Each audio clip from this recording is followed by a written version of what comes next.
बरसों पहले मध्य प्रदेश के छोटे से कस्बे देवगढ़ में रामलाल चौबे की चौबे स्पेशल कचौरी पूरे इलाके में मशहूर थी। लोग दूर दूर से सिर्फ उनकी गर्मा गर्म कचौरी और आलू की सब्जी खाने। रामलाल हमेशा कहा करते थे, दुकान सिर्फ पैसे कमाने की जगह नहीं होती बेटा, ये लोगों के भरोसे का घर होती है। रामलाल के दो बेटे थे, बड़ा बेटा विनय और छोटा बेटा अमन। विनय बहुत तेज दिमाग वाला था।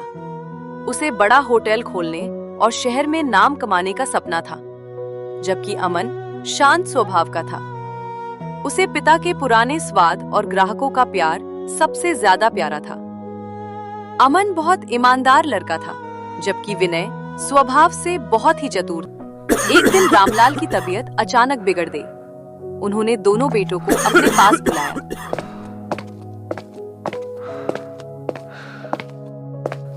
देखो बेटा, स्वाद और ईमानदारी कभी मत छोड़ना। लोग यहाँ पेट भरने नहीं, दिल से जुड़ने आते हैं। पिताजी, आपकी सीख हम हमेशा याद रखेंगे। हम अपना काम पूरी ईमानदारी से करेंगे। लेकिन विनय के मन में कुछ और ही चल रहा था। उसे लगता था कि छोटी सोच से बड़ा कारोबार नहीं चलता।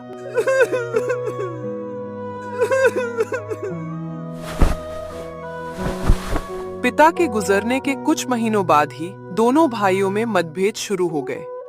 घर में काले शुरू होने लगे। छोटी छोटी बात पर मतभेद होना। एक रात दुकान बंद होने के बाद विनय हिसाब की कॉपी लेकर बैठा था। अमन, ये देसी घी और महंगे मसाले बहुत खर्च करा रहे हैं। अगर थोड़ा सस्ता सामान इस्तेमाल करें तो मुनाफा 2 गुना हो सकता है।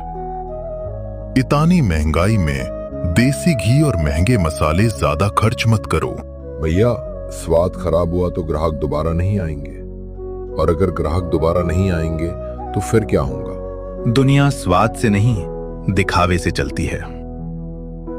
मैं दुकान को मॉडर्न बनाना चाहता हूं। बड़ी कुर्सियां, एसी, चमचमाती लाइटें, तभी बड़े लोग आएंगे और फिर हमारी दुकान फेमस हो जाएंगी। लेकिन भैया, पिताजी कहते थे कि ग्राहक पैसे से नहीं, अपनापन देखकर लौटते हैं।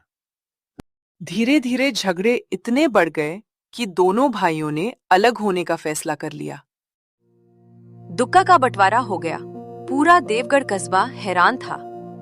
विनय ने बाजार के बीचों बीच रॉयल चौबे रेस्टोरेंट नाम से बड़ी दुकान खोली। कांच के दरवाजे, एसी, ऊंची कुर्सियां और तेज म्यूजिक, सब कुछ बहुत शानदार था। उधर अमन ने पुरानी गली में छोटी सी दुकान शुरू की। चौबे भराना कचौरी। न कोई सजावट, न कोई चमक दमक, बस वही पुराना स्वाद और मुस्कुराहट। हवार पूरी ईमानदारी से अपना काम करना। विनय की पत्नी कविता अक्सर ताना मारती, अमन की दुकान देखकर लगता है जैसे पुराना ढाबा हो जिसमें कोई रंगत ही नहीं लगती।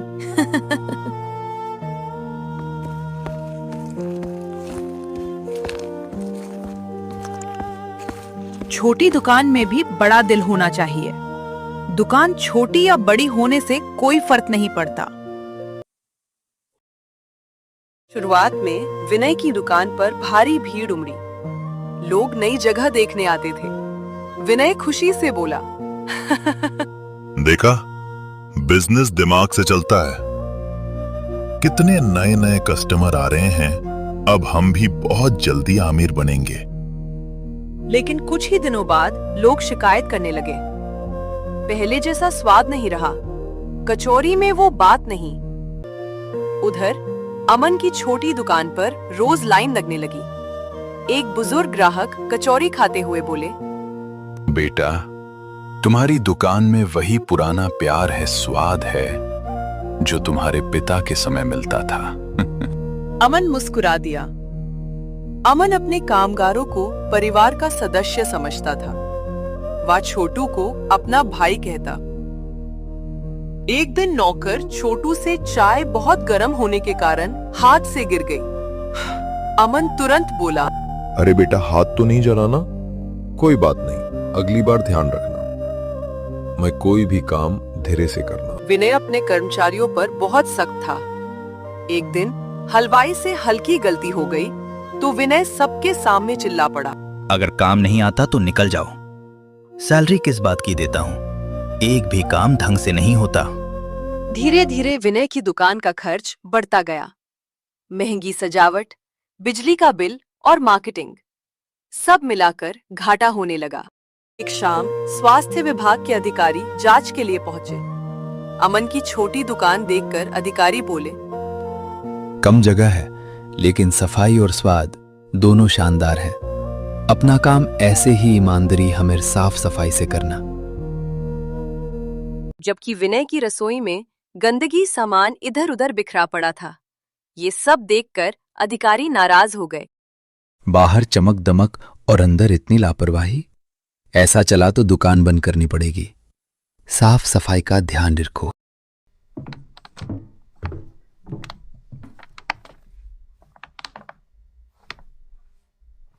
उस दिन पहली बार विनय डर गया। उसका होटल किसी काम का नहीं। रात को खाली रेस्टोरेंट में बैठा वह सोचता रहा, मैंने सब कुछ किया, फिर भी लोग अमन के पास क्यों जा रहे हैं? इतना खर्चा करने के बाद मेरी दुकान में कोई क्यों नहीं आ रहा है? अब मैं क्या करूं, मुझे तो कुछ समझ में नहीं आ रहा है। क्योंकि वहां लोग ग्राहक नहीं अपने बनकर जाते हैं। हमें भी अपना काम पूरी ईमानदारी से करना चाहिए और लोगों को परिवार का सदस्य मानना चाहिए। तब जाकर हमारी दुकान एक दिन आसमान छुएंगी।